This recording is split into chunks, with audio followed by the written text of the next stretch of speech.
नमस्कार दोस्तों, संकल्प एमएसटी सिटी 2.0 में आप सबका बहुत बहुत स्वागत है। तो आज हम लोग सॉल्व करने वाले हैं कूलम्ब्स लॉ के ऊपर। एमएसटी सिटी में जितने भी सारे प्रीवियस ईयर क्वेश्चंस पूछे गए आज हम उन सबको निपटा देंगे यहाँ पर। ठीक है बच्चों, चलो। तो उम्मीद करता हूँ कि आपने कूलम्ब्स लॉ को अच्छे से रिवाइज किया होगा, क्योंकि अब इसके बाद अपना स्टार्ट होगा इलेक्ट्रिक फील्ड वाला टॉपिक। ठीक है, तो लगे हाथों PYQs भी आपको निपटाते रहना है। आइए स्टार्ट करते हैं। तो टोटल हालांकि क्वेश्चन बहुत सारे थे, बट जो मेरे को मिले हैं सब अलग अलग टाइप के, तो सॉल्व करते हैं। The 2 point charges Q1 and Q2 are repel each other with the force of 100 Newton. Q1 is increased by 10% and Q2 is decreased by 10%. If they are kept at their original position, the change in the force of repulsion between them is।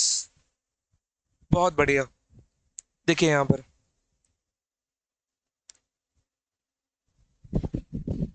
मेरे पास दो charge दिया गया है। Okay, क्या हो रहा है बे? Colour हल्का है काफी अच्छा, ओके सॉरी। देखो यहाँ पर दो चार्ज है मेरे पास, तुम लॉक हो जाओ बे। चलो,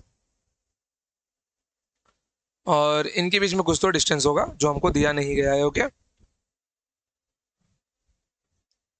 देखो तो ये चार्ज है Q1 और ये चार्ज है Q2। ये दोनों एक दूसरे को रिपेल कर रहे हैं, बेशक सेम चार्ज ही है दोनों। ओके, इसने इसको रिपेल किया और इसने इसको रिपेल किया। इसने इसको जब रिपेल किया तो इसने कुछ फोर्स F लगाया होगा, इसने भी कुछ फोर्स F लगाया होगा, जिसकी वैल्यू कितनी है? 100 न्यूटन है, ध्यान में रखना। ठीक है, अब देखो तो इस F की वैल्यू लिख सकता हूं मैं, that is K times Q1 Q2 divided by, इसके डिस्टेंस को मैं D बोल देता हूँ, डिवाइडेड बाय D का square, which is equals to 100 newton. Okay, अब क्या होगा, मैंने इनके ऊपर से कुछ चार्ज कम और ज्यादा कर दिए। इसके ऊपर क्या होता है? 10% इंक्रीज होता है। ठीक है, इसके ऊपर 10% इंक्रीज होता है। 2 मिनट, मेरे को फाइल ना सेव करनी पड़ेगी, क्योंकि ये भूत बन रहा है बीच बीच में, साइंस गायब हो रहा है। हो गया, चलो। तो इसके ऊपर मैंने 10% इंक्रीज किया, परसेंटेज भाई, इसके ऊपर मैंने 10% इंक्रीज किया और इसके ऊपर मैंने 10% डिक्रीज कर दिया। 10% डिक्रीज कर दिया। अब किसी पे जब 10% इंक्रीज होता है तो वो वैल्यू कैसे बनती है? देखो यहाँ पे मैं साइड में लिख रहा हूँ। ठीक है, हालांकि इतना बेसिक आपको आना चाहिए, बट फिर भी मैं यहाँ पे आपको दिखा देता हूँ। तो Q1 के ऊपर 10% इंक्रीज हो तो Q1 का ही 10% बढ़ेगा ना। तो 10% भी किसका लूंगा मैं? 10% भी मैं Q1 का ही लूंगा। मैं Q1 का ही 10% लूंगा। कितनी वैल्यू होगी ये? Q1 plus Q1 into 10/100 equals to Q1 plus ये कितना होगा? 0.1 होगा। 0.1 Q1 which is equals to 1.1 Q1। Clear एकदम? किसके बराबर होगा ये? 1.1 Q1 के बराबर होगा। तो मतलब ये नया वैल्यू कितना बनने वाला है आपका? ये नया वैल्यू बनने वाला है 1.1 Q1 का, और Q2 में से 10% डिक्रीज होगा, तो Q2 का 10% अगर डायरेक्ट लिखूं तो Q2 minus 0.1 Q2 which is equals to 0.9 Q2 which is equals to 0.9 Q2। Okay, तो Q2 कितना बनने वाला है? 0.9 आपका Q2 बनेगा। क्लियर एकदम? चलिए, बहुत बढ़िया। डायग्राम निकाल लिया जाए दोनों के लिए, और नोट्स एकदम प्रॉपर बनाने हैं, झक्कास वाला एकदम। एक आए गायब हो गया वे। चलो,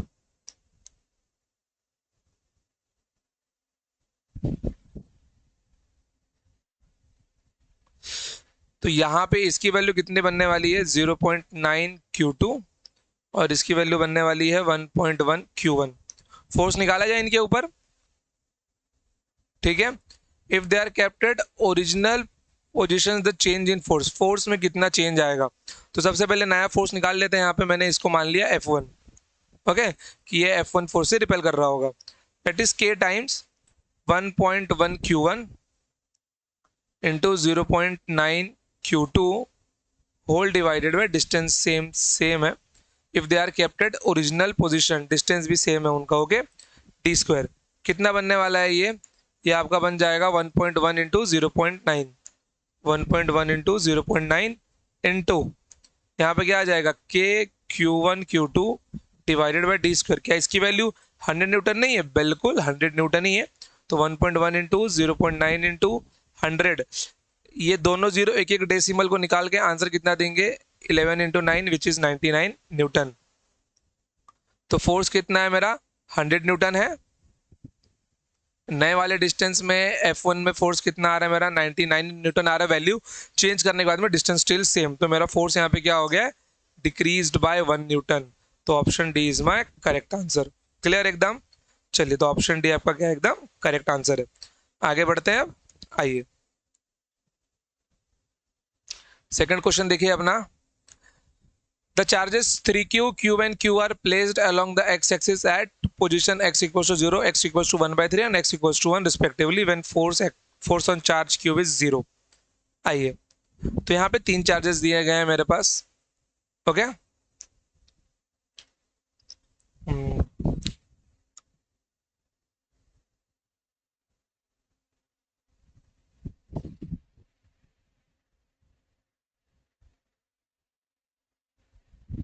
काम करता हूँ ना, इसको लॉक ही करना पड़ेगा, ये नाचने लगता है। सबसे पहले कोऑर्डिनेट सिस्टम में बना लेता हूँ, क्योंकि यहाँ पे कोऑर्डिनेट्स के ऊपर ही बोला जा रहा है ना।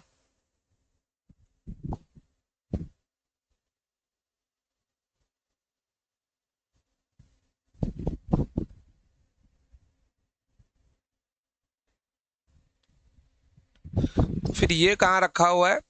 एट ओरिजिन पे कौन सा चार्ज रखा हुआ है? x इक्वल्स टू 0 पे क्या रखा है? 3q रखा है।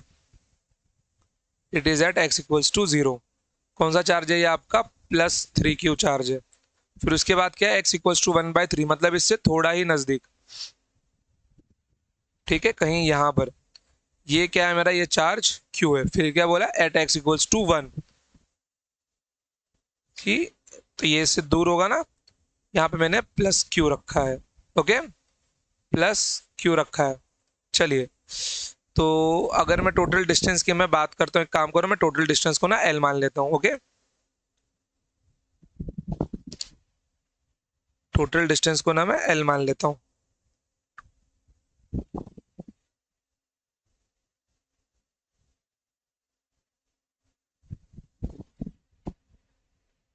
तो ये जो डिस्टेंस है इसको मैंने मान लिया d। ओके, तो ये डिस्टेंस मेरा कितना होने वाला है? ये डिस्टेंस मेरा होगा d/3। ये डिस्टेंस कितना होगा मेरा? d/3 होगा। 1/3 के डिस्टेंस पे रखा है ना ये, बिल्कुल। चलिए, ये बचा हुआ डिस्टेंस कितना होगा मेरा प्यारे बच्चों? ये बचा हुआ डिस्टेंस मेरा होगा 2d/3। आया ना? कितना होगा? 2d/3 होगा।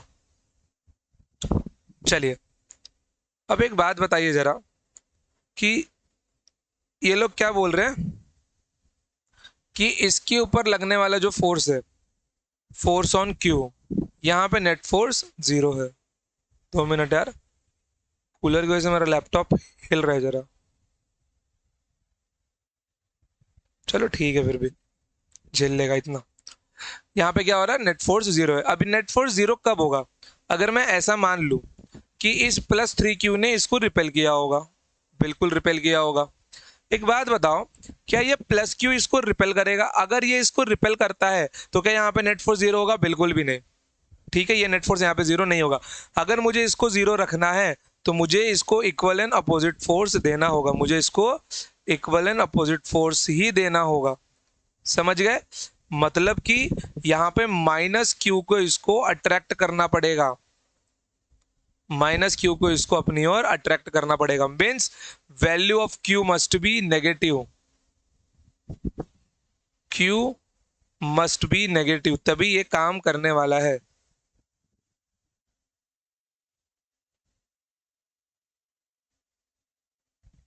Q must be negative. अगर ये नेगेटिव नहीं होता है तो ये कभी अट्रैक्ट करेगा ही नहीं। 2 मिनट यार, कूलर बंद कर दो, बहुत आवाज कर रहा है। ठीक है, तो Q की वैल्यू क्या होगी? नेगेटिव होगी, तभी ये इसको अपनी ओर अट्रैक्ट करेगा और ये +3q इसको यहाँ से रिपेल करेगा। तो Q की वैल्यू नेगेटिव होनी चाहिए। तो उसने Q की ही वैल्यू तो पूछी है। When force on charge capital Q is zero then value of Q. भैया जब क्यू की वैल्यू नेगेटिव है तो ऑप्शन ए भी नहीं बनने वाला है, ऑप्शन सी भी नहीं बनने वाला है, ऑप्शन बी बनेगा या तो ऑप्शन डी बनने वाला है। ठीक है, आ जाओ अब फोर्स लिखते हैं दोनों के बीच में।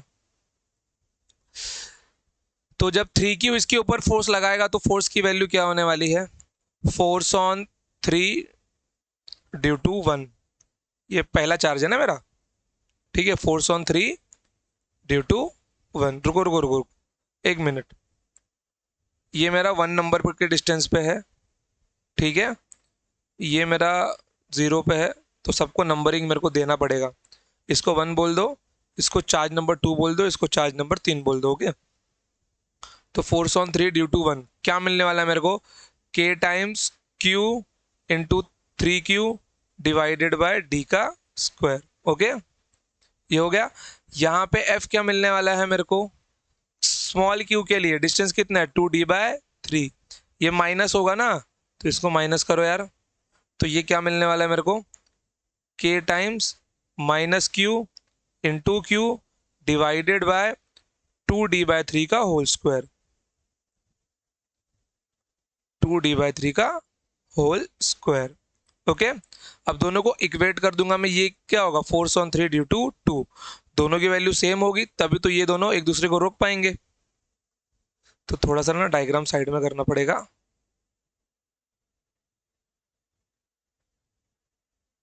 चलिए देखिए, तो force on 3 due to 2 is equals to force on 3 due to 1। कितना वैल्यू है मेरा ये, k times minus Q capital Q divided by square करने पे क्या क्या मिलने वाला है, यहाँ पे 4d² मिलेगा डिवाइडेड बाय 9 होगा जो यहाँ पे मल्टीप्लाई होने वाला है। कुछ नालायक को बोलेंगे सर हमको ये भी नहीं आता, लिख के दिखाओ आप। ये आपको मिल जाएगा k times q into 3Q, q divided by d का स्क्वायर। तो ये ऊपर भागने वाला है, क्या मिलने वाला है, 9 टाइम्स k ऑफ माइनस बाहर निकाल लो, q divided by 4d² equals to 3kq² divided by d²। Okay, चलो तो d² क्या हो गया, कैंसिल हो गया, k से k कैंसिल हो गया, q से 1 पावर q कैंसिल हो गया, आप यहाँ पे आपका, तो यहाँ पे क्या बचने वाला है, 3 3 ज़ा 9 भी कैंसिल हो गया, तो यहाँ पे क्या बचा, -3q अपॉन में 4 इक्वल्स टू q। तो उसने क्या पूछा है, स्मॉल वैल्यू ऑफ q पूछी है, तो सब वहाँ पे भेज दो यार। तो q इक्वल्स टू क्या मिल जाएगा, q इक्वल्स टू आपको मिलने वाला है -4/3 times capital Q। Your option D is the correct answer, option D is the correct answer. Clear एकदम, आई गेस इसके अंदर कोई परेशानी नहीं होगी आपको। ठीक है, आगे बढ़ते हैं हम अगले क्वेश्चन की ओर। चलिए अगला क्वेश्चन देखिए, 2 point charges A and B plus 4Q and minus 4Q are placed along a line and separated by a distance of L. The force acting between them is F. If 25% of the charge from point A is transferred to the point B, the force between the charges now becomes. Okay, तो नया force पिछले वाले force का कितना times होगा, उसने यही पूछा है। ओके, चलिए इजी क्वेश्चन है। ठीक है, चार्जेस ड्रॉ कर लो यार अपने अपने। अरे यार, लगता है सारे सवाल को पहले से ही लॉक मार के रखना पड़ेगा यहाँ पर।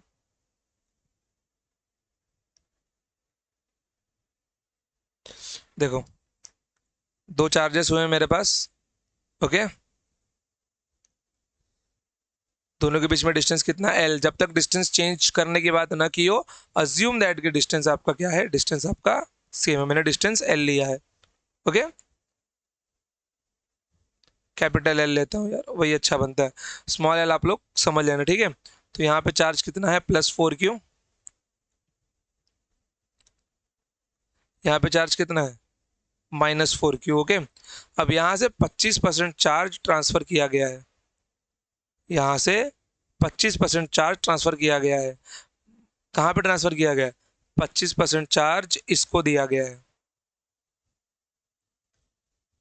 25% चार्ज इसको दिया गया, मतलब एक साइड से 25% बढ़ेगा और एक साइड से 25% घटने वाला है। तो जब इसको 25% चार्ज दिया गया है तो 4 का 25% कितना होता है मेरे प्यारे भाई? 4 का 25% 1 होता है, 25/100, 4। आंसर 1 आ गया इसका। मतलब यहाँ पे क्या है, तो यहाँ पे एक क्यू इसको जाने वाला है, तो नया चार्ज क्या बनने वाला है इसका? ये क्या बनने वाला है? ये आपका बन जाएगा, ये एक चार्ज देके बनेगा +3Q, ये एक चार्ज लेके +Q लेके, तो -4Q + 3Q, -4Q + Q बनेगा -3Q। कोई डाउट है यहाँ पे? बिल्कुल भी नहीं। देखो अब, तो इसने इसको रिपेल किया, ये इसको रिपेल करेगा, तो पहले फोर्स F निकाल लो। कितना बनने वाला है? K टाइम्स, साइन नहीं है तो मैग्नीट्यूड में ही लिखो, 4Q into 4Q divided by L²। कितना आएगा आपका आंसर? 16KQ² bye L²। ठीक है, ये इसको रिपेल करेगा, ये इसको रिपेल करेगा, ये F1 आपका होगा। ओके, तो F1 की वैल्यू कितनी होगी आपकी? K times 3Q divided by L²। Answer कितना मिलने वाला है? 9KQ² bye L²।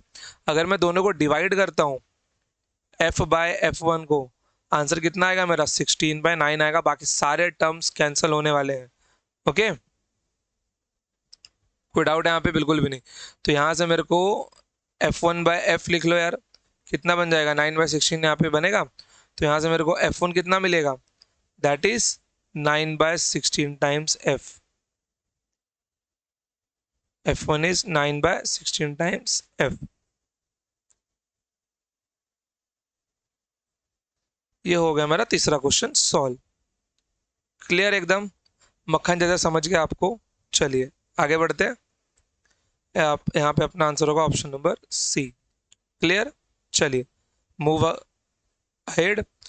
Question number 14 देखिए। A metallic sphere A isolated from ground is charged to +50 microcoulomb.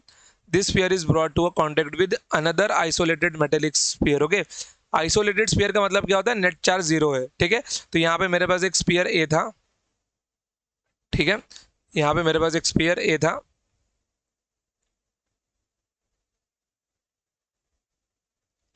जिसका रेडियस r था। ओके, हमने इसको क्या किया? हमने इसको ग्राउंडेड किया, जिससे इसका चार्ज कितना बन गया? जिससे इसका चार्ज बन गया 50 माइक्रोकूलम। पहले चार्ज कितना था इसका? पहले इसका चार्ज था 0 कूलम, लेकिन अब कितना चार्ज हो गया इसके पास? 50 माइक्रोकूलम हो गया। क्यों 50 का मतलब क्या है कि इसने क्या किया होगा? इसके पास एक्सेस में इलेक्ट्रॉन रहा होगा, खींच लिया होगा, और क्या, पॉजिटिव चार्ज देने के लिए। ओके,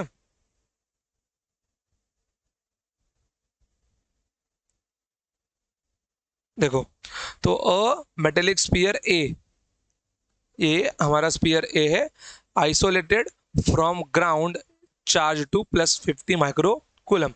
मैंने अपने स्पीयर ए को 50 कूलम का चार्ज दिया, 50 माइक्रोकूलम का चार्ज दिया, ग्राउंडेड करके। ओके, अब इसके बाद में क्या किया मैंने इसको,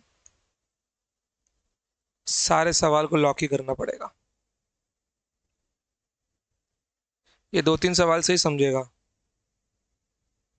देखो, तो मैंने क्या किया? मैंने इसको एक दूसरे वाले स्पीयर से जोड़ दिया। कौन से स्पीयर से जोड़ा? स्पीयर बी, जिसका रेडियस आधा है स्पीयर ए का। Sphere B radius half of sphere A. तो ये जो दूसरा स्पीयर है मेरा, इसका रेडियस आधा है स्पीयर ए के, ये वाला। ठीक है,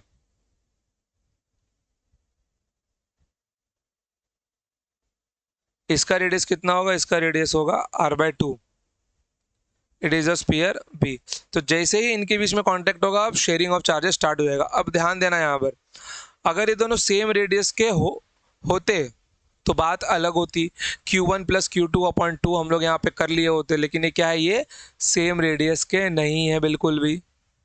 तो सेम रेडियस के नहीं है, तो मैंने आपको सिखाया था ना फॉर्मूला क्या होगा। हालांकि यहाँ पे वैल्यू नहीं दिया गया, बट अगर वैल्यू दिया जाता तो ये क्वेश्चन को और वर्सेटाइल रूप में चेंज किया जा सकता था। ठीक है, तो जैसे कि मैंने आपको क्या बताया था कि इसको स्मॉल चार्ज क्यू है, ये कैपिटल क्यू ले लो, Q is directly proportional to radius, ठीक है। तो रेशियो लूंगा मैं Q A upon Q B equals to, उसने ए और बी का रेशियो ही पूछा है, charge on the two isolated sphere A and B are in the ratio. यहाँ पे क्या मिल जाएगा, R A upon R B मिल जाएगा मेरे को। तो आर ए की वैल्यू कितनी है, आर, आर बी की वैल्यू कितनी है, R by two. Final answer कितना आ जाएगा, 2:1, which is your Q A upon Q B. इस क्वेश्चन को और कौन से फॉर्म में पूछा जा सकता था, देखो यहाँ पर बताता हूँ मैं आपको, स्लाइड कॉपी करो। एक्स्ट्रा और कौन कौन से क्वेश्चन इसके वर्सेटाइल फॉर्म में बन सकते हैं, ठीक है। मान लो इतना ही डेटा दिया गया है, तो अपना आंसर कितना हो गया, आंसर टिक मार्क कर लो जरा, 2:1। क्लियर, आ जाओ। अब देखो, मान लो क्वेश्चन, ये अपना क्वेश्चन है, ओके। इसका चार्ज है आपका -12 माइक्रोकूलम, ठीक है। ये दोनों पहले अलग अलग थे, ये दोनों पहले अलग अलग थे, ठीक है। जैसे ही इनको मैंने कांटेक्ट में लाया, जैसे मैंने इनको कांटेक्ट में लाया, अब चार्जेस का शेयरिंग स्टार्ट हो जाएगा। तो इनके ऊपर अब नया चार्ज बनने वाला है कुछ, तो कांटेक्ट में लाने के बाद में इनको दूर लेके जाना है, ठीक है। मीन्स सबसे पहले इनको कांटेक्ट में लाना है, फिर इनके बीच का कांटेक्ट ब्रेक कर देना है। तो अब इनके ऊपर फाइनल चार्ज कितना होगा, ये आपका क्या वैल्यू है, क्यू है, और ये आपका क्यू बी है। इनके ऊपर अब नया चार्ज बनने वाला है small Q A and small Q B. उसकी वैल्यू हमको नहीं पता है कि कांटेक्ट में लाने के बाद इनके ऊपर चार्ज अब कितना होगा।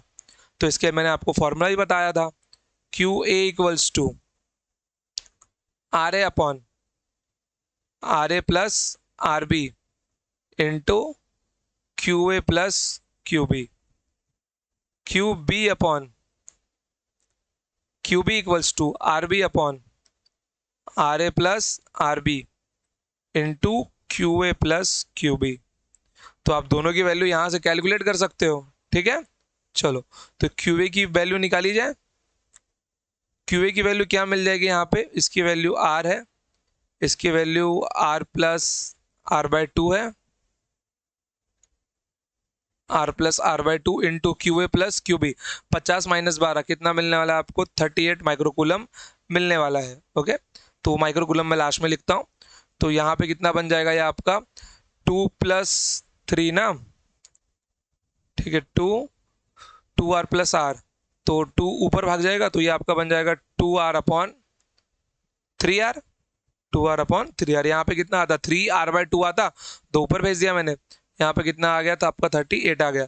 तो ये आपका कैंसिल हुआ, ये आपको कितना मिल गया, 2 इंटू 38/3।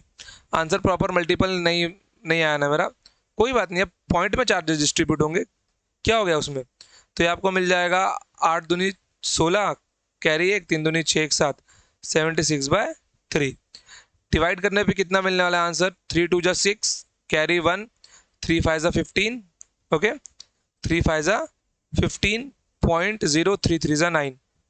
तो रुको यार जरा प्रॉपर आंसर में देखो कितना मिलने वाला है, 76/3, 25.33 कुछ तो मिलने वाला है, 3333 है, तो मैं 25.3 ही लिखता हूँ इसको, 25.3 माइक्रोकूलम, ओके।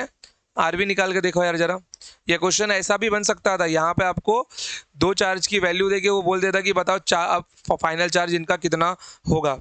इसको नोट करना, आर बी की वैल्यू मेरी कितनी है, आर बी मेरा है r/2 डिवाइडेड बाय, नीचे कितना मिलने वाला है मेरे को, r प्लस r/2 ही मिलेगा। तो यहाँ पे इनटू में यहाँ पे कितना आ जाएगा, 38 आएगा, डिवाइडेड बाय r/2, यहाँ पे कितना मिलने वाला है, 3r/2। So r/2 divided by 3r/2, 2 से 2 कैंसिल होगा, आंसर में केवल मेरा 3 बचने वाला है, ओके। यहाँ पे कितना बचने वाला है मेरा,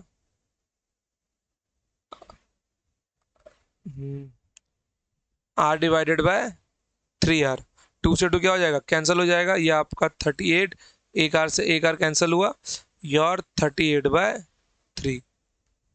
अब देखो जरा यहाँ पर, अगर मैं आंसर बताऊं आपको, तो ये आपका आता 38 माइक्रोकूलम फाइनल चार्ज होता। तो 38 में से 25 तो मिल गया अपने को, कितना बच रहा है यहाँ 5, वहाँ पे 13, तो 12-13 के बीच में आंसर आपका बनना चाहिए। तो 3 1 जा 3, 3 2 जा 6, देन 0 पॉइंट आएगा ना, 0, 3 6 जा 18, 3 6 जा 18, ओके, 12.6 चेक किया जाए, 38 डिवाइड बाय 3, 12.6666, आंसर कितना हो गया आपका, 12.6 माइक्रोकूलम। ओके, ठीक है।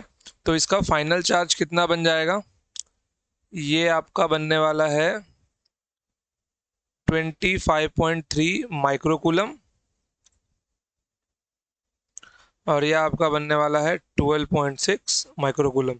तो इस क्वेश्चन को ऐसे भी पूछा जा सकता था कि आपको क्यूए और क्यूबी दिया और उनको कांटेक्ट में लाने के बाद में लास्ट में उनका फाइनल चार्ज कितना होगा। तो देखो अगर रेडियस सेम होता कोई बात नहीं है, सीधा आंसर इसका कितना होता, 50 - 12 कितना होता आपका, कितना होता 38 होता।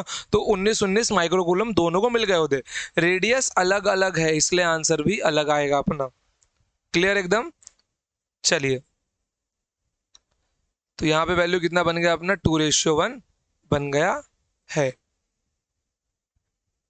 अच्छा एक बात बताओ, ये आइसोलेटेड है, अगर इसका रेशियो 2:1 मेरे को मिला हुआ है तो मैं क्यूबी की वैल्यू निकाल सकता हूँ यहाँ से, बिल्कुल निकाल सकता हूँ। क्यूबी मेरे को मिल जाएगा 50/2, यहाँ पे फाइनल चार्ज होगा 25 कूलम का। ये क्वेश्चन का एक्सटेंडेड फॉर्म है, ये भी पूछा जा सकता है कि what is the final charge on Q B. तो यहाँ पर अगर मेरे को क्यूबी पे फाइनल चार्ज निकालना है तो Q A upon Q B equals to 2 आया मेरा। क्यूबी की वैल्यू अगर 50 माइक्रोकूलम है, क्यूबी यहाँ पे 2 है, तो ये मेरे को क्यूबी मिलने वाला है 25 माइक्रोकूलम। क्लियर एकदम, 25 माइक्रोकूलम का मेरे को यहाँ पे चार्ज मिल जाएगा। ठीक है, बट ये अपना सवाल नहीं है, लेकिन ये आपको लिखना है स्क्रीनशॉट मार के। ओके, चलिए आगे बढ़ते हैं। अगला क्वेश्चन देखिए, द चार्ज क्यू। अच्छा ये क्वेश्चन जेई में भी पूछा गया है। ओके, तो ये जेई का पी वाई क्यू भी है, JEE मेंस। अच्छा देखिए, लेक्चर का जो सीरीज है कैसा रहेगा मालूम है, सबसे पहले मैं सीडी के पीवाई क्यूज निकालूंगा कूलम लॉ के ऊपर, फिर जेई के पीवाई क्यूज भी निकालूंगा कूलम लॉ के ऊपर, और नीट के पीवाई क्यूज भी निकालूंगा कूलम लॉ के ऊपर। तो तीनों लेक्चर आपको देखने हैं अब, क्योंकि लेक्चर के बीच में तो पीवाई क्यूज अपने रहते ही रहते हैं, इसके साथ में जो सेपरेटेड पूरे पीवाई क्यू ऊपर है वो भी आपको देखने पड़ेंगे, क्योंकि जो रिलेवेंट पीवाई क्यू पिछले 4-5 साल में पूछे गए वही सीटी उठा के पूछता है। ठीक है, और बेसिक मैथ्स का कोर्स करना ही करना है। The charge plus q is placed at each of the diagonally opposite corner of a square. A charge minus q is placed at each of the other diagonally opposite corner as shown. If the net electrical force on plus q is 0, then ratio of plus q by minus q. Definitely यहाँ पे diagram दिया हुआ था but नहीं draw है, चलो मैं ही draw किए देता हूँ। देखो, तो यहाँ पे ये स्क्वायर बन गया, अब अपने को चार्ज भी बनाना है।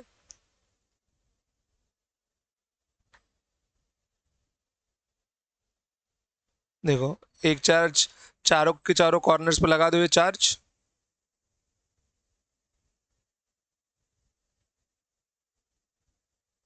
ठीक है।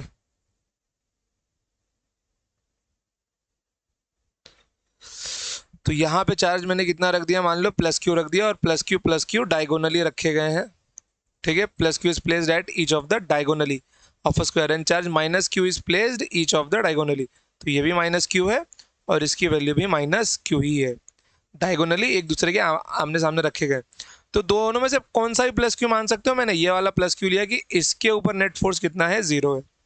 ठीक है, इसके ऊपर जो फोर्स लग रहा है नेट फोर्स वो 0 न्यूटन का लग रहा है। अब ध्यान दो यहाँ पर कि अगर मैं यहाँ पर देखूँ ध्यान से, ठीक है, तो force on this charge plus Q is 0। अब इसके ऊपर 0 मीन्स कि इसके ऊपर लगने वाला हर फोर्स 0 कब होगा, जब force equal and opposite direction में लगेगा। तो सबसे पहले देखते हैं कि फोर्स लग कि सारा फोर्स लग कहाँ रहा है। ठीक है, ध्यान दो यहाँ पर, तो सबसे पहले ये माइनस क्यू इस प्लस क्यू को अपनी ओर अट्रैक्ट करेगा, वेरी गुड।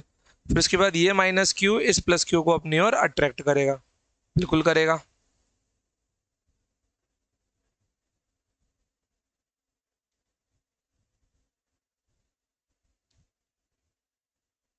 ठीक है, तो ये किसी फोर्स F से अट्रैक्ट करेगा, ये भी किसी फोर्स F से अट्रैक्ट करेगा, स्क्वायर है, ठीक है, तो स्क्वायर मतलब साइड लेंथ L होगी। तो इस F की वैल्यू कितनी होगी? F की वैल्यू होगी आपकी K Q minus Q divided by L square. Okay, K Q minus Q divided by L square. अब ध्यान दो जरा, डायगोनली भी तो एक फोर्स लगेगा इसके ऊपर, और ये हमने किया हुआ है, याद है 2 + √2 वाला सवाल स्क्वायर का, बिल्कुल वही वाला क्वेश्चन है ये इसको रिपेल करेगा इस डायरेक्शन में, और ये जब इसको रिपेल करेगा इसका फोर्स कुछ F1 होगा, और इसका साइड लेंथ कितना होता है अपना बच्चों? √2L होता है, ठीक है। आ जाओ, तो F1 की वैल्यू क्या होगी यहाँ पर, ठीक है, देखो यहाँ पे F1 की वैल्यू क्या होगी?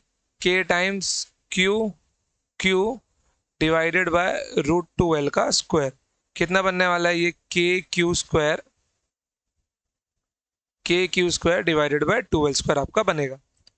अब ध्यान देना यहाँ पर कि इसके अपोजिट डायरेक्शन में एक फोर्स लग रहा होगा। कौन सा फोर्स लग रहा है मैं देख सकता हूँ, क्योंकि ये दोनों जो फोर्स है वो 90 डिग्री पे है, ये दोनों फोर्स जब 90 डिग्री पे, ये दोनों अपना रिजल्टेंट निकालेंगे ना, और ये दोनों जब अपना रिजल्टेंट निकालेंगे, इनका रिजल्टेंट कहाँ आएगा? इनका रिजल्टेंट आएगा इस डायरेक्शन में, इनका रिजल्टेंट फोर्स इस डायरेक्शन में होगा। कितना फोर्स होगा ये रिजल्टेंट? ये आपका होगा √2F के बराबर। कितना होगा ये आपका? √2F के बराबर होगा। ओके, ये आपका √2F के बराबर होगा फोर्स।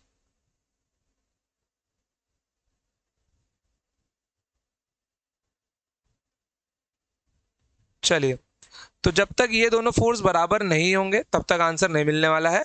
तो अब अच्छे से मैं इन दोनों को बराबर कर देता हूँ। जब √2F और F1 बराबर होंगे तभी मेरा ये जो फोर्स होगा ये 0 न्यूटन बनेगा। मीन्स कैपिटल क्यू पे चार्ज कितना होगा? 0 होगा। ओके, चलो तो वैल्यू निकालना स्टार्ट करें। √2 इंटू वैल्यू कितनी है अपनी F की, देखो जरा, माइनस ऑफ, ओके पहले पूरा लिख लेते हैं, K Q into minus Q divided by L square equals to K Q square divided by 2L square. Okay, चलिए, तो यहाँ पर ये आपको क्या मिलने वाला है? माइनस बाहर निकाल लो, तो √2 into K Q divided by L square, K Q divided by L square, K Q square divided by L square. वैसे तो आपको कैंसिलेशन ऊपर ही कर लेना चाहिए था, बट थोड़ा थोड़ा आप स्पीड अपनी इंक्रीज कीजिए। एक क्यू से स्क्वायर का जाएगा, एक क्यू, एल स्क्वायर से एल स्क्वायर जाएगा, यहाँ पे 2 नहीं लिखा हमने, 2 यहाँ पे बचेगा। ओके, देन उसके बाद में के से के भी कैंसिल होगा आपका, तो यहाँ पे आंसर कितना मिल जा रहा है आपको? ठीक है, ये आपका होगा -√2, ये 2 यहाँ मल्टीप्लाई होगा तो -2√2 इंटू क्यू इक्वल्स टू, यहाँ सिर्फ क्यू बचेगा। चलो एक काम करो, पूरा स्टेप ही लिख लो। वाह, बहुत बढ़िया मेरे प्यारे बच्चों, क्या जादू हुआ है। पूरा आंसर कहाँ से लाऊं मैं? Ctrl+X Ctrl+V, आ गया। ये लॉक है ना? हाँ भाई, ये क्वेश्चन लॉक नहीं होता ना सब कुछ गायब होता है। चलो देखो यहाँ पर, ये आपका -√2 है, ये क्यू बचा यहाँ पर। ओके, ये आपका क्यू है और अपॉन में 2 है। मेरे को क्या चाहिए यहाँ पर? +Q अपॉन -Q चाहिए।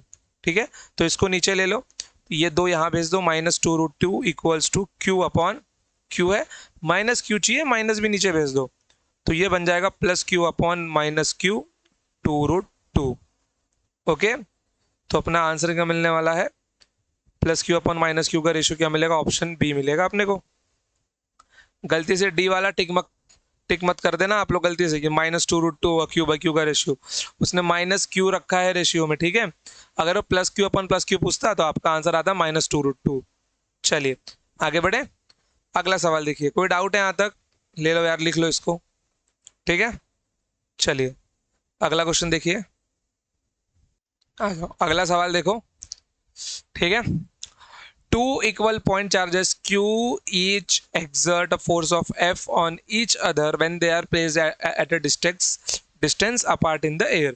When the same charges are placed distance y apart in a medium of dielectric constant K, they exert the same force. Force की वैल्यू अभी भी सेम है. जब मैंने उनको मीडियम में डिप किया, किसी डिस्टेंस y पे रखा, तो फोर्स सेम था जो पहले वाला था, तो y बाय x का डिस्टेंस पूछा है बस. ठीक है, चलिए भाई. तो सबसे पहले चार्ज को ना निकाला जाए, इसको लॉक किया जाए. बहुत नाश्ता है ये. ओके, देखो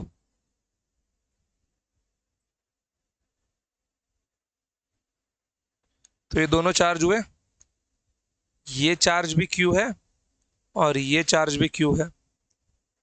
ठीक है, इनके बीच का डिस्टेंस कितना है, x है, जो as per given the question है. ओके, ये दोनों एक दूसरे के ऊपर फोर्स कौन सा लगाएंगे, ये इसके ऊपर F फोर्स लगाएगा,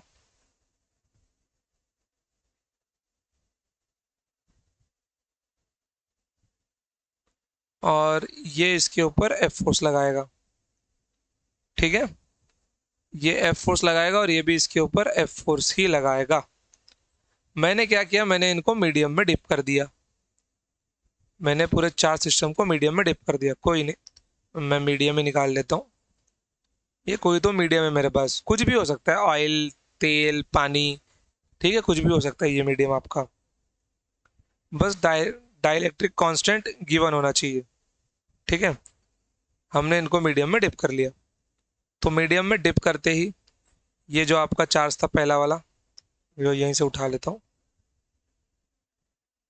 ये चार्ज Q, ये और ये अपना दूसरा चार्ज Q. ओके, ध्यान देना, अब इनके बीच का डिस्टेंस x नहीं है, मैंने इनके बीच में डिस्टेंस अब कर दिया है y. क्यों? ताकि इनके ऊपर लगने वाला फोर्स और पहले वाला फोर्स दोनों सेम हो जाए. सेम फोर्स अभी भी लग रहा है, फोर्स की वैल्यू में कोई चेंज नहीं आया है. ओके, ये फोर्स F है, ये फोर्स F है. अब एक बात ध्यान में रखना है कि जब तक ये यहाँ पे होगा, इसके पास जो एप्सिलॉन होगा वो होगा एप्सिलॉन नॉट, और इसके पास जो एप्सिलॉन होगा वो होगा एप्सिलॉन मीडियम.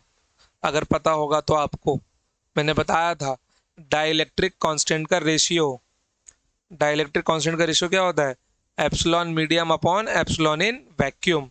तो यहाँ से एप्सिलॉन मीडियम में क्या लिखूंगा, गलती से इसको कांस्टेंट वाला के मत समझ लेना, that is dielectric constant, this is dielectric constant.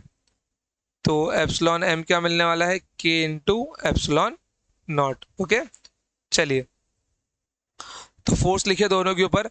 यहाँ पे जो फोर्स F मिलने वाला है मेरे को, क्या मिलने वाला है वो, that is 1/4 pi epsilon not, क्योंकि यहाँ पे K भी है ना, तो ये वैल्यू मेंशन करनी पड़ेगी मेरे को. 1/4 pi epsilon not into Q square divided by x का स्क्वायर. यहाँ पे जो फोर्स F होगा वो मेरा होगा 1/4 पाई एप्सिलॉन मीडियम. यहाँ पे नॉट नहीं आएगा, मीडियम का आएगा, क्यू स्क्वायर अपॉन में वाई स्क्वायर. ओके, अब दोनों फोर्स की वैल्यू सेम है. ठीक है, दोनों फोर्स की वैल्यू सेम है, तो दोनों को इक्वेट कर दो. अब तो जैसे ही दोनों इक्वेट होंगे, कहाँ लिखो बे,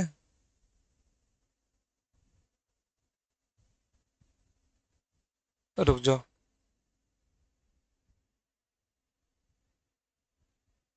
इसका फोर्स यहाँ लिखो, जगह की कमी है ससुरा यहाँ पर. ये रहा इसका फोर्स. ओके, चलिए, अब दोनों फोर्स को इक्वेट करना है. That is 1/4 pi epsilon not into में Q square divided by X square. Okay, equals to 1/4 pi epsilon not, नहीं 4 pi epsilon medium equals to, sorry, into में क्यू स्क्वायर डिवाइडेड का वाई स्क्वायर. अब जो भी term cancel होगा cancel कर देना यार इसके अंदर से. कौन कौन सा टर्म होगा कैंसिल, अब देख, देखो जरा, ये टर्म तो पूरा कैंसिल होगा, क्यू स्क्वायर कैंसिल होगा, ध्यान से ध्यान से, सिर्फ 4 पाई कैंसिल होगा आपका। ओके, 4 पाई यहाँ से जाएगा, 4 पाई यहाँ से जाएगा, क्यू स्क्वायर यहाँ से जाएगा, क्यू स्क्वायर यहाँ से जाएगा, एप्सिलॉन नॉट कैंसिल नहीं हो रहा है, ध्यान रखना। तो यहाँ पे क्या बच गया आपका, one by epsilon not X square, one by epsilon not X square divided by one by epsilon medium Y square. तो अपने को रेशियो वाई बाय एक्स का चाहिए, वाई स्क्वायर यहाँ पे भेज दो, तो ये वाई स्क्वायर हो गया, अपॉन में एक्स स्क्वायर, एप्सिलॉन नॉट यहाँ पे भेज दो, epsilon naught upon epsilon M. अब ध्यान दो जरा, एप्सिलॉन एम क्या होता है अपना, के टाइम्स एप्सिलॉन नॉट होता है। तो सिंस वाई स्क्वायर अपॉन में X square equals to epsilon naught upon K times epsilon naught, K times epsilon naught, बस खत्म ना यार। एप्सिलॉन नॉट क्या हो गया, कैंसिल हो गया। तो वाई स्क्वायर अपॉन में X square equals to 1/k, ratio कितना आ गया इसका, Y square upon X square equals to 1/k times, equals to 1/k times, लेकिन ये रूट के आएगा ना, क्योंकि उसने y बाय एक्स पूछा है। तो y बाय एक्स क्या आ गया, 1/√k। क्लियर एकदम, कोई दिक्कत यहाँ पे बिल्कुल भी नहीं। क्या इस क्वेश्चन को थोड़े और शॉर्ट में सॉल्व किया जा सकता था, किया तो जा सकता था यार सॉल्व, ऐसा नहीं कि इसको हम लोग और शॉर्ट में सॉल्व नहीं कर सकते, बिल्कुल इसको हम लोग और शॉर्ट में निपटा सकते थे अगर हमारा दिमाग काम करता तो। ठीक है,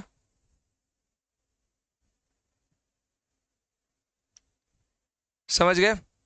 तो अगर आप लोग यहाँ से डायरेक्ट रिलेशन अगर आपको याद होता, तो एफ फोर्स इन मीडियम का रिलेशन क्या होता है, 1/k टाइम्स एफ होता है। तो आप लोग उससे भी कर सकते हो, वो दूसरा मेथड होता है अपना। ओके, चलिए आगे बढ़ते हैं। Question number 7, select the correct statement from the following question. Gravitational force is stronger than the electrostatic force, भैया ये तो कतई रॉन्ग स्टेटमेंट है। Gravitational as well as the electrostatic force always attractive, गलत। ग्रेविटेशनल फोर्स अट्रैक्टिव है, gravitational force attractive और repulsive दोनों है। Gravitational as well as electrostatic force always act along the line joining the two objects. Gravitational as well as the electrostatic force always acts along the line joining the two objects। line joining the two objects अगर देखा जाए ऐसे तो वो object का lining centre of mass से पास होना चाहिए ना, तो ऑप्शन सी मस्ट भी अपना आंसर हो सकता है। Gravitational as well as the electrostatic force always acts along the line joining the two objects, ठीक है। Inverse square law is not obeyed by the electrostatic force, भैया आप तो सीधा आंसर अपना ऑप्शन नंबर सी ही बनेगा, ठीक है। एक क्वेश्चन मैं यहाँ पे आपको देता हूँ, select the correct statement. Okay, कहाँ लिखूं मैं, अगले ही स्लाइड पे लेता हूँ ये वाला क्वेश्चन में, ठीक है। क्वेश्चन को मैं थोड़ा सा चेंज कर रहा हूँ,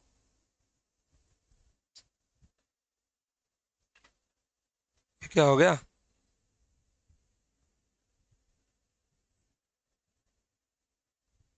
select the correct statement. Okay, आ जाओ। तो सबसे पहला statement, okay, select the correct statement.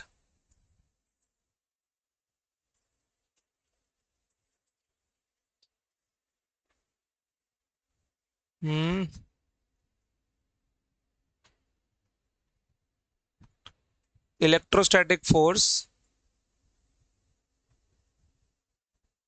Electrostatic force between two positive charges, between two positive charges. 2 minute, ये क्वेश्चन है रियल में, ठीक है।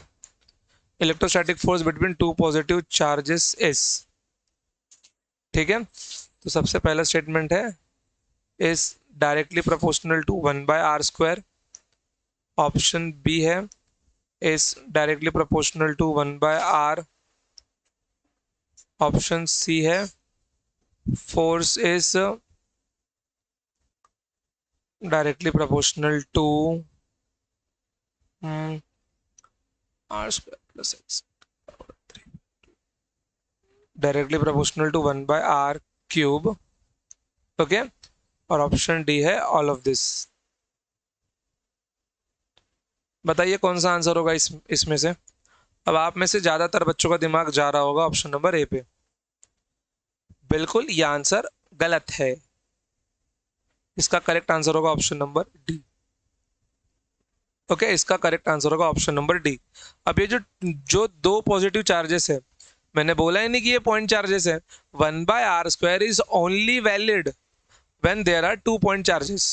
कूलम्स लॉ एक्सेप्शन याद है? तो ये केवल 2 पॉइंट चार्जेस के लिए ही पॉसिबल है। रही बात 1/r की और 1/r³ की, तो फोर्स का एक फॉर्मूला हम लोग आगे जाके सीखने वाले हैं।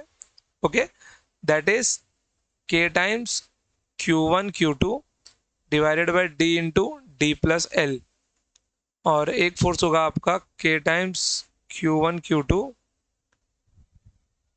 Into x divided by r² plus x की पावर 3/2।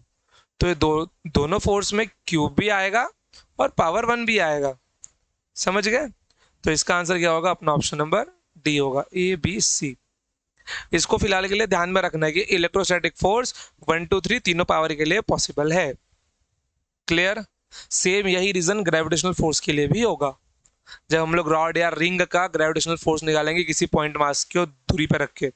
ठीक है, चलिए अगला क्वेश्चन देखिए। Two positively charged identical sphere are separated by a distance d। चलो ठीक है, अगला वाला सवाल देखो बे, आ जाओ। Question number 8। Two positively charge identical sphere separated by distance d exert some force on each other when they are kept in air. If the both spheres are immersed in a liquid of dielectric constant 5, the force experienced by each all other parameters are unchange. चलो यार, इस question को जरा आप लोग solve करो। लो 5 minute 2-3 minute का time लो। कौन कॉल कर रहा है बे? लो 2-3 मिनट का टाइम लो, उसको आप लोग सॉल्व करो। ओके, चलो बताओ इसका आंसर मेरे को आप लोग जरा। ठीक है,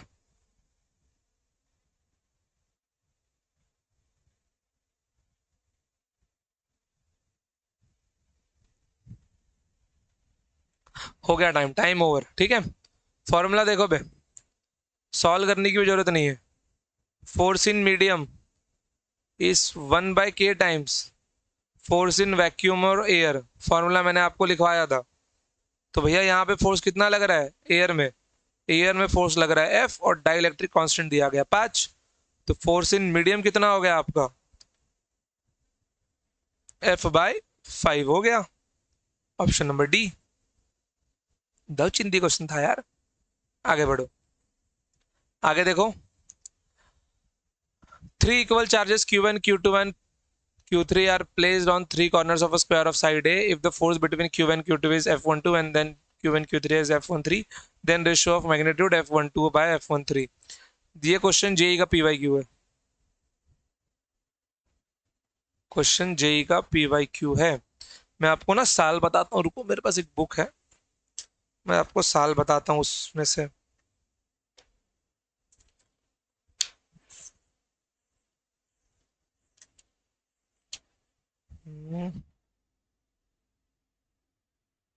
इससे मिलता जुलता एक क्वेश्चन पूछा गया था 2022 28 जून को शिफ्ट फर्स्ट में। ठीक है, ये 2022 का ही सवाल है आपका, लेकिन ये अगस्त का इवनिंग शिफ्ट था 2022 में। इतना लेट सीटी होता था ससुरा उस टाइम पे, अगस्त में। चलो, अगस्त वाला क्वेश्चन नहीं, वो तो इलेक्ट्रिक फील्ड से रिलेटेड क्वेश्चन था ना। मतलब इसी का एक्सटेंडेड वर्जन आप बोल सकते हो, एक स्टेप पीछे वाला सवाल हो गया। चलो, तो इसी का मिलता जुलता क्वेश्चन वो इलेक्ट्रिक फील्ड के बेस पे था बस, और यहाँ पे ये कूलम्स लॉ के बेस पे, कुछ ज्यादा फर्क नहीं है। ठीक है, आ जाओ। तो एक स्क्वायर लिया गया है,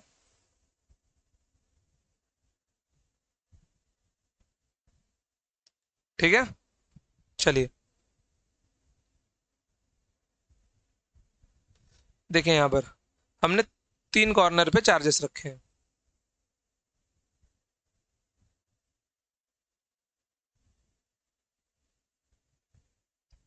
एक चार्ज यहाँ रखा है, रुको इसका रंग चेंज।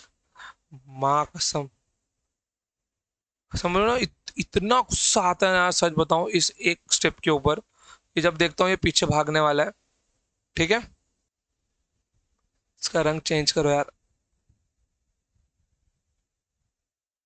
देखो,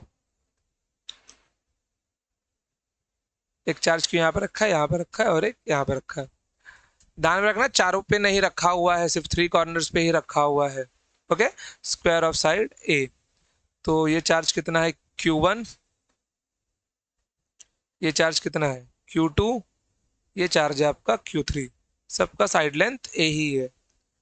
क्या पूछा गया है, the force between F1 and F2 is F12 and F1 and F3 is F13, then ratio of marks. इतना इजी सवाल, कोई नहीं। सवालों का लेवल सीईटी में ना उठाना पड़ेगा थोड़ा। ये इसको यहाँ पे रिपेल करेगा, ठीक है। तो ये Q3 इसको यहाँ पे रिपेल करेगा। 1 और 3 का रेशियो पूछा है ना, रुको रुको, तो ये नहीं आएगा यहाँ पर। डायग्राम थोड़ा सा बाहर निकालो, डायगोनल देखो अब क्या होगा। फोर्स ऑन 1 ड्यू टू 3, तो 3 वाला इसको यहाँ पे रिपेल करेगा। तभी तो यहाँ पे क्या लगने वाला है, F13 लगेगा ना। Force on 1 due to 3, F13 को कैसे पढ़ते हैं हम लोग, फोर्स ऑन 1 ड्यू टू 3। और F12 को कैसे पढ़ते हैं हम लोग, force on 1 due to 2। Clear.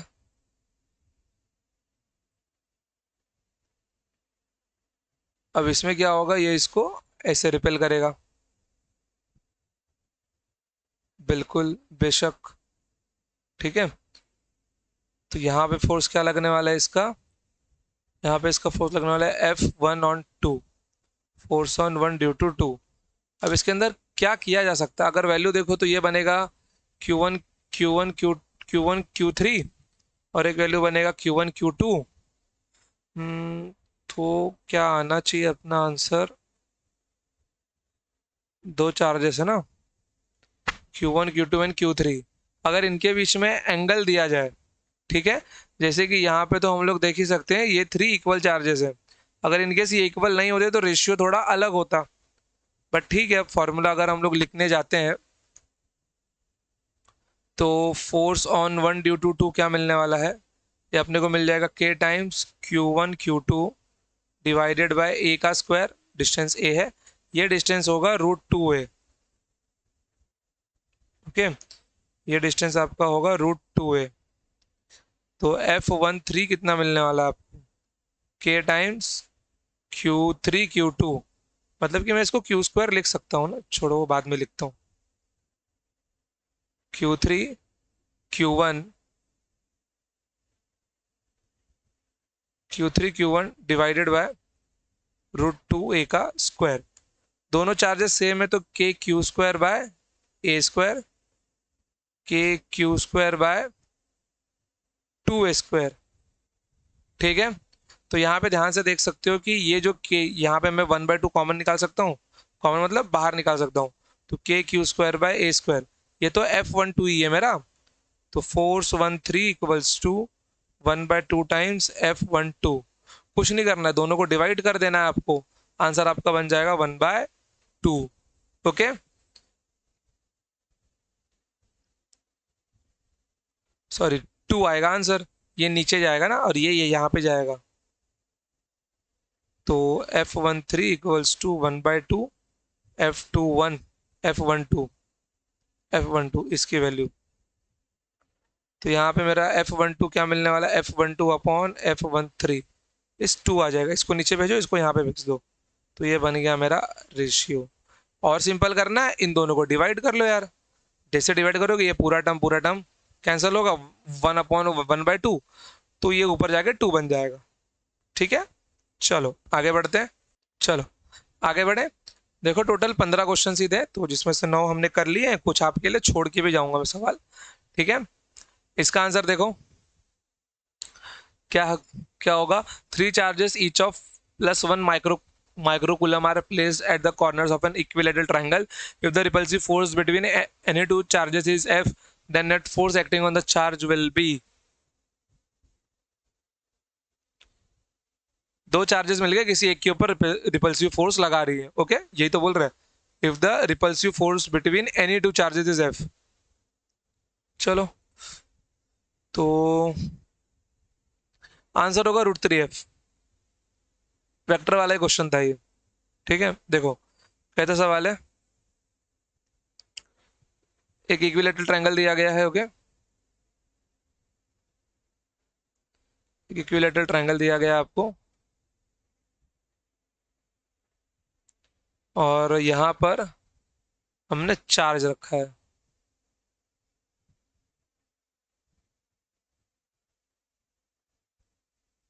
हमने 3 चार्ज रखा है यहाँ पर।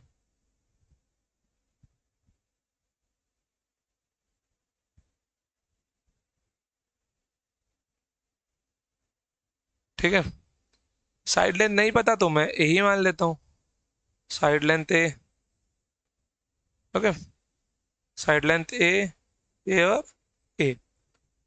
अब क्या होगा, ये इसको यहाँ पे रिपेल करेगा, बेशक रिपल्सिव फोर्स तो लगाएगा ही ये।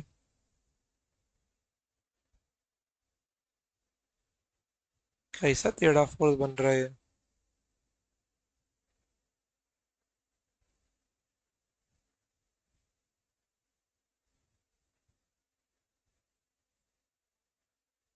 इसको यहाँ पे रिपेल करेगा, फिर इसके बाद में ये दूसरा वाला इसको रिपेल करेगा। ओके, और इनकी ये इक्विलेटरल ट्रायंगल, मतलब ये एंगल कितना होगा आपका, 60 डिग्री होगा। ये फोर्स F होगा, जहाँ पे F की वैल्यू क्या होगी आपकी, 3 चार्जेस +1 माइक्रोकूलम ना। तो मैं एक काम के लिए इसको Q बोल देता हूँ, Q, जहाँ पे Q की वैल्यू क्या होगी, +1 माइक्रोकूलम। ये बन जाएगा KQ²/A²। ये भी F होगा। ओके, नाउ नोटिस कि यहाँ पर इसका रिजल्टेंट इस डायरेक्शन में जाएगा।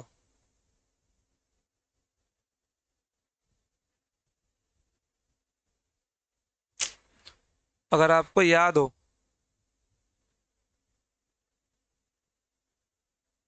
तो जब इसका रिजल्टेंट इस डायरेक्शन में जाएगा, तो 60 डिग्री पे रिजल्टेंट कितना होता है, बताओ जरा।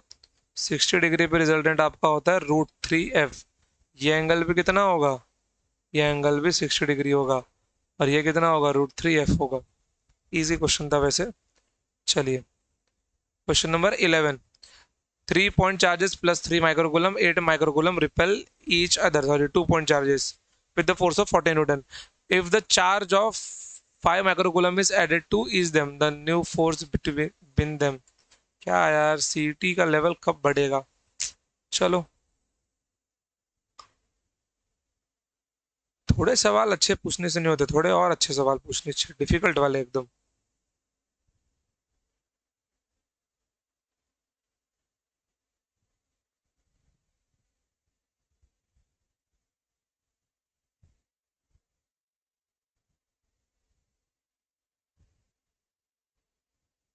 देखो, इसके ऊपर चार्ज कितना है, 3 माइक्रोकूलम। इसके ऊपर चार्ज कितना है, +8 माइक्रोकूलम।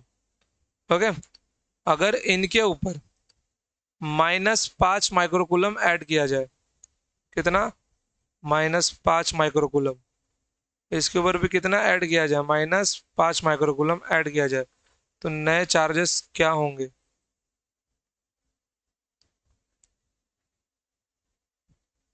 तो नए चार्जेस क्या होंगे, सबको पता है। ये आपका बनने वाला है -2 माइक्रोकूलम, ये आपका बनने वाला है +3 माइक्रोकूलम,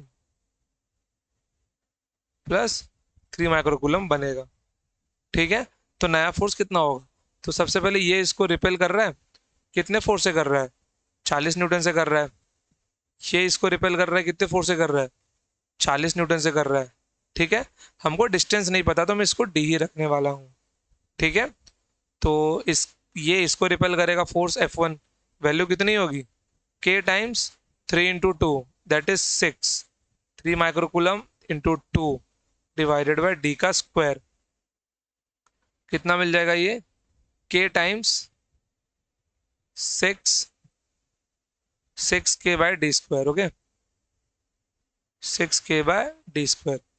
इसको देखो जरा, ये फोर्स का फॉर्मूला क्या बनने वाला है? K टाइम्स, ओके, 3 और 8 तो 3 × 8 डिवाइडेड बाय डी का स्क्वायर। कितना बन जाएगा ये? 24K/d²। तो अगर मैं डिवाइड करता हूँ F1 और F को, तो F1/F, F1 कितना है मेरा? 6K/d² डिवाइडेड बाय F कितना है मेरा? 24K/d²। 24K/d²। ओके, तो देखो यहाँ पर d² क्या हो जाएगा? कैंसिल हो जाएगा। d² से d² कैंसिल हुआ, K से K कैंसिल हुआ, तो यहाँ पे नया रेशियो क्या मिल गया मेरे को? F1/F equals to 6/24 that is 1/4। F1/F equals to 1/4। तो मेरे को F1 की वैल्यू चाहिए ना, तो F1 equals to 1/4 times F। ये इस टर्म में भी आंसर दे सकता था, दैट इज 1/4 F, बट उसने नंबर दिया है तो कोई बात नहीं। तो 1/4 into 40 your answer will be. अगर ध्यान दो तो यहाँ पे साइन लगाना अब इंपॉर्टेंट होगा, क्योंकि आंसर माइनस में दिया गया है।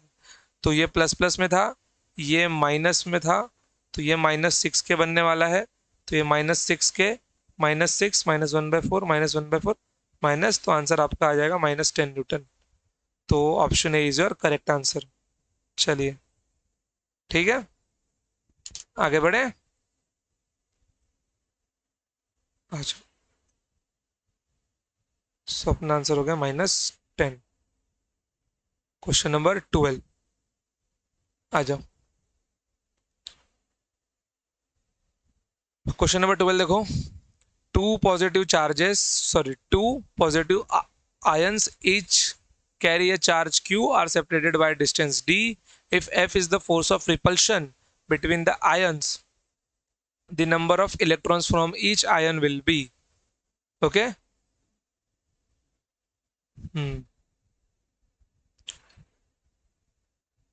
चलिए भाई, उसने क्या बोला? नंबर ऑफ इलेक्ट्रॉन्स क्या होगा? आ जाओ, इजी क्वेश्चन है वैसे।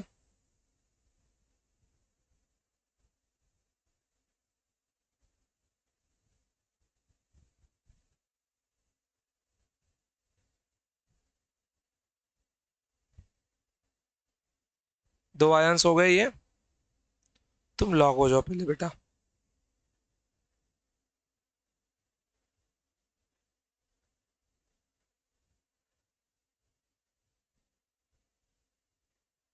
ठीक है, इसका भी चार्ज क्यू, इसका भी चार्ज क्यू, डिस्टेंस कितना है? डी।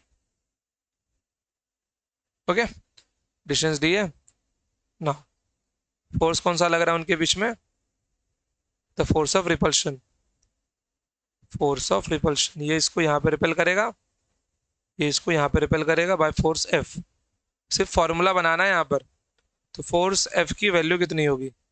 हम सबको पता है, K times Q² divided by d²। Okay, K times Q² divided by d²। अब जानने वाली बात यह है कि यहाँ पे अगर आयंस बोला जाता है तो Q के जगह पे हम लोग E लिखते हैं। ठीक है, क्योंकि मैं एक चार्ज की वैल्यू लिखता हूँ, याद है 1.6 × 10⁻19।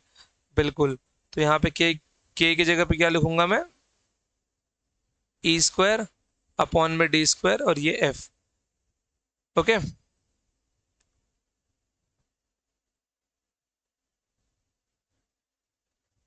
अगला स्टेप देखो, तो के जगह पे क्या लिख सकता हूँ? 1/4πε0 E² डिवाइडेड बाय d²। तो यहां से मेरे को E² क्या मिल जाएगा? 4πε0 into d²। Okay, 4 pi epsilon not into D square. Wait wait wait wait, थोड़ा सा यहाँ पे कुछ तो दिक्कत हुआ है। ई स्क्वायर हम डायरेक्ट नहीं लिखते थे यार, क्यू का फॉर्मूला था ना एन टाइम्स ई, एन ई आएगा यहाँ पर। ठीक है, क्यू का फॉर्मूला देखा था हमने, एन ई। आयंस कितना है हमको थोड़ी पता है। तो यहाँ से अब अपने को चाहिए वैल्यू ऑफ एन, तो ये एन ई का स्क्वायर होगा। ब्रैकेट ओपन करते क्या मिलने वाला है, K times N square E square divided by D square. तो यहाँ से मुझको अब सबसे पहले एन स्क्वायर ई स्क्वायर निकालो, क्या मिल जाएगा, F D square. Okay, bracket open करो पहले, सॉरी के की वैल्यू सब्सटीट्यूट करो, 1/4 pi epsilon not into N square E square divided by D square. तो अब यहाँ से आपको एन स्क्वायर ई स्क्वायर क्या मिल जाएगा, N square E square equals to F into 4 pi epsilon not into D square. तो यहाँ से मेरा ये वैल्यू देखो जरा, कौन सी वाली, एन की वैल्यू चाहिए मेरे को, तो एन स्क्वायर निकाल लो, क्या बनने वाला है ये, 4 pi epsilon not into F D square divided by E square, divided by E square. तो एन की वैल्यू क्या बन जाएंगी, then number of electrons from each ion under root of 4 pi epsilon naught F D square divided by E square. हालांकि ये अपने को option में दिया गया है, बट अगर यही क्वेश्चन इनको अगले साल पूछना होगा ना, तब वैल्यूज को थोड़ा चेंज करेंगे। मालूम है क्या, यहाँ से 4 का स्क्वायर रूट निकाल लेंगे 2, डी स्क्वायर का डी, ई स्क्वायर का ई, तो 2 बाहर निकाल लेते हैं, डी स्क्वायर का डी, ई का ई। तो एन की वैल्यू क्या बन जाती है आपकी, देखो यार फिर फाइल सेव करना पड़ेगा, भूत बन रहा है ये।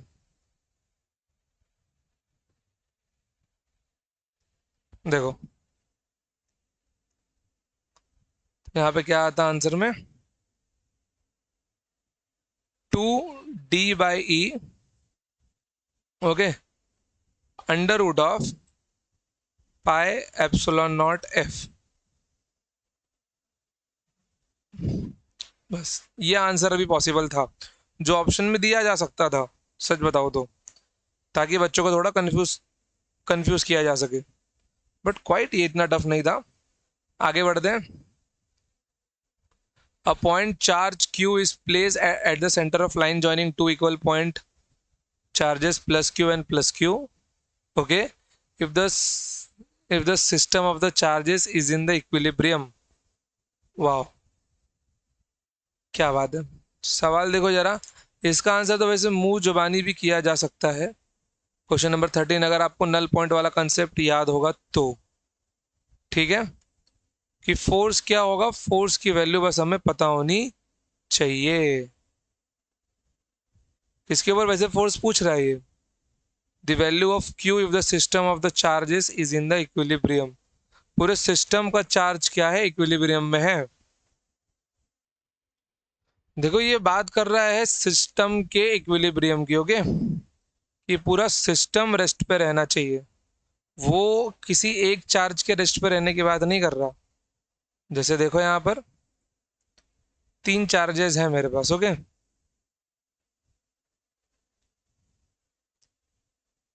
मेरे पास 3 चार्जेस है।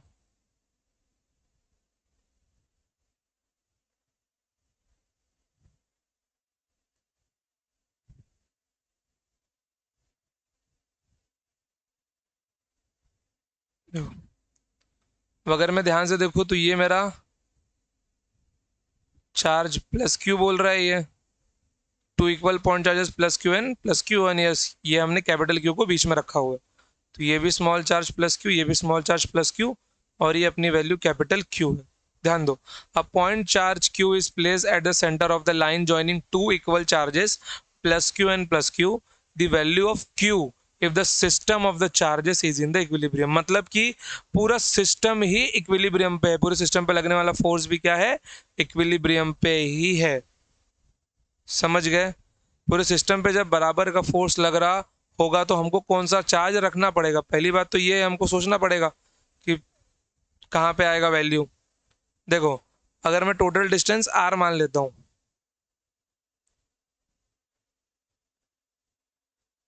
अगर मैं टोटल डिस्टेंस r मान लेता हूँ तो सबके ऊपर एक फोर्स बराबर होना चाहिए। लेकिन एक बार ध्यान दो जरा कि यहाँ पे कौन सी वैल्यू पॉजिटिव या नेगेटिव बन सकती है। ठीक है, देखो ये प्लस क्यू इसको रिपेल करेगा। ठीक है, ये प्लस क्यू इसको रिपेल करेगा। ये कैपिटल क्यू, क्या ये इसको रिपेल करना चाहेगा? बिल्कुल भी नहीं, मुझे पूरा सिस्टम रेस्ट पे चाहिए। तो इसके ऊपर भी इक्वल एंड अपोजिट चार्ज ऐसा आना चाहिए। तो यहां से क्या दिख रहा है मेरे को कि क्यू की वैल्यू नेगेटिव हो सकती है।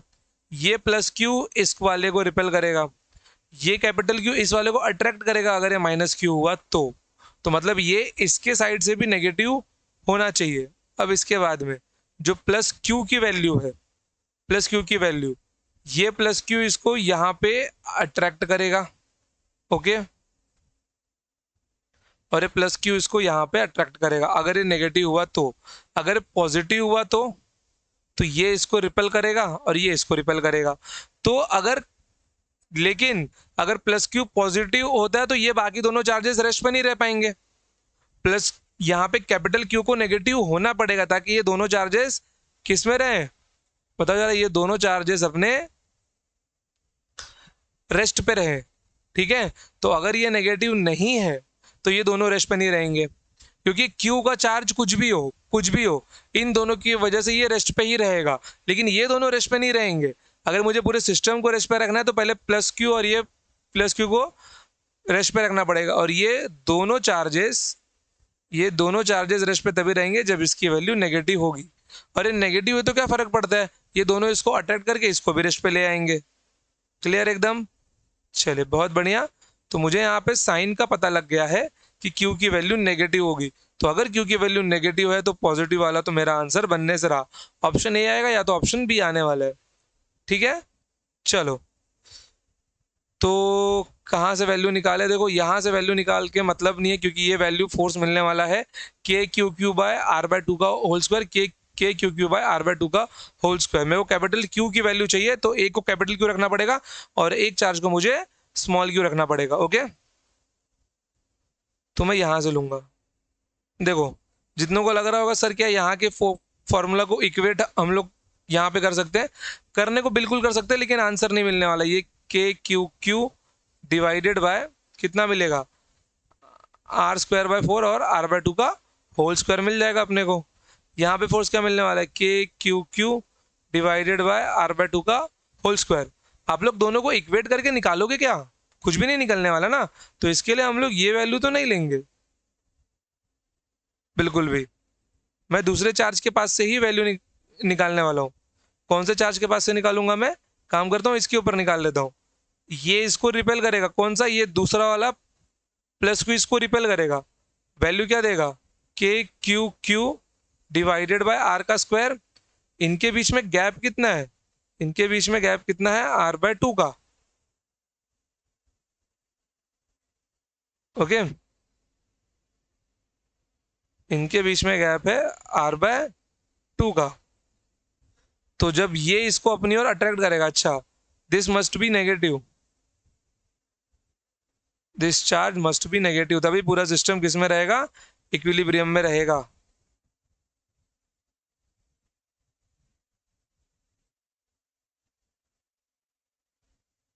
This charge must be negative, तो ये इसको यहाँ पे रिपेल करेगा बिल्कुल। कितने फोर्स के साथ में करने वाला है, K Q minus Q divided by R by 2 का whole square, divided by R by 2 का होल स्क्वायर। इन दोनों की वैल्यू सेम होनी चाहिए। ओके, चलिए अब सॉल्व करते हैं। So K Q square divided by R square equals to, यहाँ पे क्या मिलने वाला है, minus K Q Q divided by R square by 4। तो 4 ऊपर भागने वाला आपका, तो K Q square by R square minus K Q minus four K Q Q divided by R square. ध्यान दीजिए आर स्क्वायर से आर स्क्वायर जाएगा, के से के जाएगा। ओके, एक क्यू से एक क्यू जाएगा, तो यहाँ पे क्या मिलेगा मेरे को, Q इक्वल्स टू -4Q। तो कैपिटल Q की वैल्यू कितनी आ गई आपकी, -Q/4।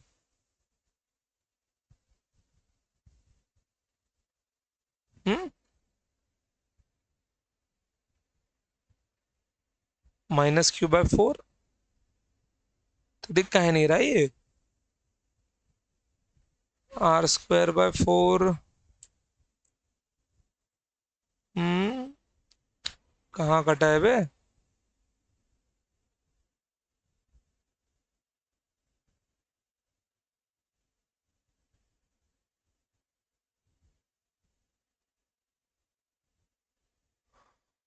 हाँ, आई थिंक ऑप्शन में कुछ तो दिक्कत है। यहाँ पर ये वैल्यू नहीं आनी चाहिए, ये -9 यहाँ पे नहीं होना चाहिए, ये -Q/4 ही होगा आपका। ओके, ये वैल्यू यहाँ पे रॉन्ग प्रिंटेड है, बिल्कुल -Q/4 ही आएगा अपना आंसर। ऑप्शन ही गलत था। चलिए, तो option B is our correct answer. आगे बढ़ते हैं अब। अगला सवाल देखिए। When a piece of polythene rubbed with wool, the negative charge of 4 into 10 की power -7 coulomb is developed on a polythene. The number of electrons transferred from wool to polythene. ये आप लोग लेते जाओ होमवर्क सवाल में। क्वेश्चन कहाँ मिल जाएगा आपको, क्लास नोट्स में मिल जाएगा। आई थिंक लेक्चर नंबर 2 1 नहीं, लेक्चर नंबर 2 में मैंने इसका सेम क्वेश्चन का सॉल्यूशन दिया हुआ है, same question as it is का। देखो, सबसे पहले आपको क्या दिया हुआ है, नेगेटिव चार्ज दिया गया है, जो आपने पॉलीथीन को वुल पे रब किया है तो पॉलीथीन पे डेवलप हो गए। ओके, तो जितना चार्ज डेवलप हुआ है, सबसे पहले आप लोग यहाँ पे क्या करेंगे, क्यू इक्वल्स टू एनी यहाँ पे करेंगे। तो क्यू की वैल्यू कितनी है आपकी, 4 × 10⁻⁻7 -7 कूलम है। एन ई की पावर, ई का वैल्यू कितना होगा, 1.6 × 10⁻⁻19 कूलम होगा। तो यहाँ पे कूलम से कूलम कैंसिल करना, तो एन की वैल्यू आपको यहाँ पे कितनी मिलने वाली है, that is 4 × 10⁻⁻7 divided by 1.6 × 10⁻⁻19 coulomb. N की वैल्यू मिल जाएगी, तो सिर्फ आपको कुछ नहीं करना है, नंबर ऑफ इलेक्ट्रॉन्स ट्रांसफर्ड, अरे यही तो आएगा आंसर ना, 1/4 2.5। चलो कर लेते हैं यार, शायद मैंने उसके अंदर, हाँ मैंने उसके अंदर मास निकाला है। वो क्वेश्चन कर्नाटका सीईटी का था, उसके अंदर हमने मास निकाला था, बिल्कुल। उसके अंदर हमने मास फाइंड किया था। तो मैंने एन को बस मास ऑफ इलेक्ट्रॉन से मल्टीप्लाई कर दिया था, जितने इलेक्ट्रॉन ट्रांसफर हुए थे सबके मास से मल्टीप्लाई कर दो, तो total mass of transfer electron मिल जाएगा।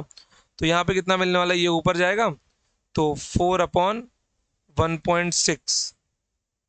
ऐसा करना है क्या, काम करो, इसको 4/16 कर लो जरा, ये 10⁻⁻7 होगा, डिवाइडेड बाई आपका बन जाएगा 10⁻⁻20। ठीक है, तो ये आ जाएगा 1/4। ये ऊपर जाएगा तो क्या होगा, +20 होगा, +20 -7 मतलब 10⁻13, 10⁻13। आंसर अपना आएगा ऑप्शन नंबर डी। सी तो नहीं आने वाला, क्योंकि ये बनने वाला है आपका 0.25 इंटू 10⁻13। ओके, मुझे 2.5 चाहिए। देखो, एन की वैल्यू क्या आ गई, 0.25 इंटू 10⁻13 मिली आपको। ये ऊपर जाता 12 आता, एक ऊपर जाता, और नैनोकुलम माइक्रोकुलम कुछ भी नहीं दिया गया ना। चलो, तो यहाँ से मेरे को ये मिल जाएगा 25 इंटू 10⁻⁻2 इंटू 10⁻13। एक एक स्टेप करके मैं दिखा रहा हूँ आपको। तो यहाँ से -1 निकालो जरा, ये 2.5 करो, इसको 10⁻⁻1, ये 10⁻13 करो, आंसर डी ही आ रहा है आपका आंसर। तो ये 2.5 इंटू 10⁻13 बन जाएगा आपका। नहीं नहीं, 13 नहीं, भी 12 बनेगा, यहाँ पे ऐड हो जाएगा ना, 12, 10⁻12 मिल जाएगा आपको। देखो, जितने को नहीं समझा होगा फिर से करके दिखाता हूँ, माँ कसम। देखियो कभी ऐसा जादू, पूरा गायब होने वाला जादू। देखो फिर से करता हूँ मैं, ये 25 है, इसको -2 को सेपरेट करो, इंटू 10⁻13, ये -1 इसको दोगे ये 2.5 बनेगा, ये -1 इसको दोगे 10⁻12 बनेगा। This is your number of electrons जो ट्रांसफर हुए थे। ओके, क्वेश्चन में और क्या पूछा जा सकता है मालूम है, एक्स्ट्रा एडिशनल क्वेश्चन अगर इनको पूछना हुआ तो, द टोटल मास ऑफ, यहाँ पे लिख देता हूँ,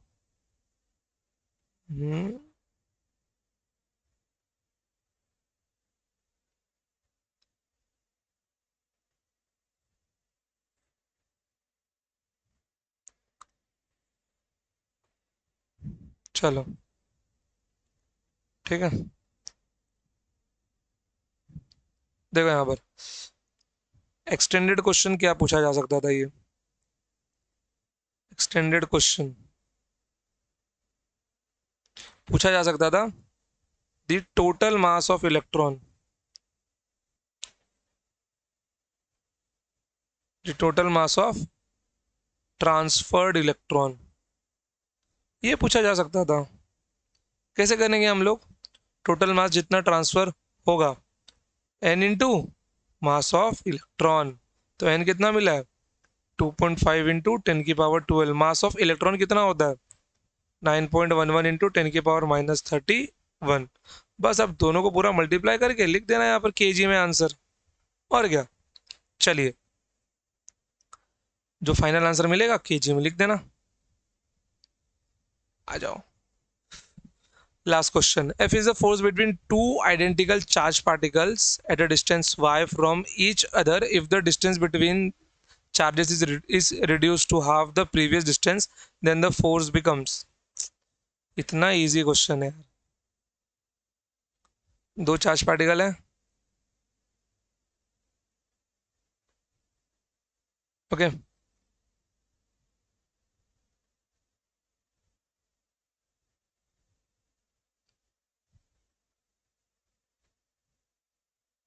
इनके बीच में पहले डिस्टेंस कितना था, डिस्टेंस था y, अब डिस्टेंस कितना हो गया, अब डिस्टेंस हो गया y/2। बस सवाल में इतनी सी ही बात है।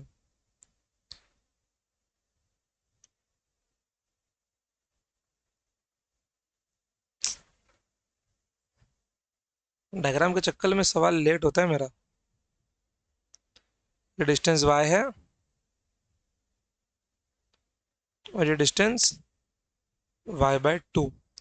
बस अब फोर्स में कितना चेंज आया है, ओके फोर्स का चेंज निकालना है, अब निकाल लो यार फोर्स का चेंज। तो ये इसको रिपेल करेगा, ये इसको रिपेल करेगा, ये इसको रिपेल करेगा, ये इसको रिपेल करेगा, ये इसको रिपेल करेगा एफ से, ये इसको रिपेल करेगा F1 से, वो एफ से रिपेल करेगा, क्वेश्चन में ही बोला गया है एफ की वैल्यू क्या होने वाली है k टाइम्स आइडेंटिकल चार्ज है ना, लेट Q1 Q2, ये भी Q1 Q2, कितना मिलने वाला है ये देखो, तो k equals to, identical charge particle को आप लोग Q² भी लिख सकते हो, ठीक है। मैं यहाँ पे अज्यूम कर लेता हूँ, लेट सपोज कि Q1 और Q2 दोनों बराबर है, यहीं पे लिख देते ना Q Q Q Q, तो Q² अपॉन y², F1 की वैल्यू क्या मिल जाएगी KQ² डिवाइडेड बाय y/2 का होल स्क्वायर, मतलब y²/4, कितना आ गया 4 times KQ² y², 4F, option B correct answer, ठीक है। तो यहाँ पे क्या मिलेगा मेरे को, F1 equals to 4F, F1 equals to 4F, okay बच्चों। चलो तो यहाँ पे अपना MSTCT का सारा PYQ खत्म होता है, ठीक है। अब इसके बाद में हम लोग स्टार्ट करने वाले हैं इलेक्ट्रिक फील्ड, लेकिन इलेक्ट्रिक फील्ड मान के चलो वो कूलम्स लॉ के क्वेश्चंस के साथ में ही स्टार्ट होगा। थोड़ा सा और कूलम्स लॉ के ऊपर क्वेश्चन बचा हुआ है, जैसे कि एक चार्ज रॉड का बचा हुआ है कि पॉइंट मास और रॉड के बीच में कितना कूलम फोर्स मीन्स वो इलेक्ट्रोस्टैटिक फोर्स होता है, फिर रिंग का बचा हुआ है, फिर हाफ रिंग का बचा हुआ है। देखो क्लास 12th में इलेक्ट्रिक फील्ड के ऊपर सारे सवाल है, थ्योरी भी दिया गया है, हाफ रिंग का दिया गया है उसके अंदर थ्योरी। ओके, तो आने को अपने पेपर में आ सकता है। हमको केवल अपने साइड से प्रिपेयर रहना है कि हम मेंस लेवल तक का पढ़ के जाए, कुछ नहीं छोड़ना है मेंस लेवल तक का। पता नहीं सीटी कौन सा सवाल वहां से पूछ ले अपने से। ठीक है बच्चों, चलो तो आज के लिए इतना ही, मिलते हैं next time. Till then tata bye bye, जय हिंद जय भारत, लव यू ऑल। और नीचे मैंने व्हाट्सएप चैनल का लिंक दिया हुआ है, वहां पर आप सब अपने आप को ऐड कर सकते हैं। ठीक है, चलिए बाय बाय, चलो।